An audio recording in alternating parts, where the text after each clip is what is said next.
கலைஞர் கருணாநிதியின் பிறந்த நாளை முன்னிட்டு சென்னை திருவொற்றியூரில் நடைபெற்ற பொதுக்கூட்டத்தில் பேசிய திமுக அமைப்பு செயலாளர் RS பாரதி, கலைஞர் பிறந்த தேதியும் காமராஜர் மறைந்த தேதியையும் மாற்றி மாற்றி பேசி உளறிக் கொட்டியது கட்சியினரிடையே அதிர்ச்சியை ஏற்படுத்தியுள்ளது.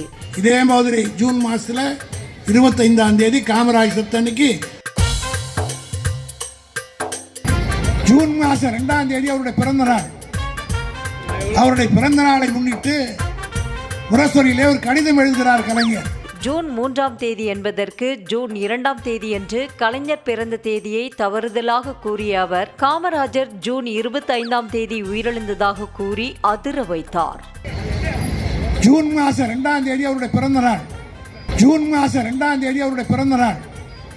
அவருடைய பிறந்த நாளை முன்னிட்டு முரசொலியிலே ஒரு கடிதம் எழுதுகிறார் கலைஞர். இதே மாதிரி ஜூன் மாசத்துல 25ஆம் தேதி காமராஜர் சத்தன்னைக்கு இதே மாதிரி ஜூன் மாசத்துல 25ஆம் தேதி காமராஜர் சத்தன்னைக்கு ஒரு 80 வயசுல இருக்கக்கூடிய என்னுடைய வயதை ஒத்தவர்களுக்கு தான் அதெல்லாம் தெரியும்.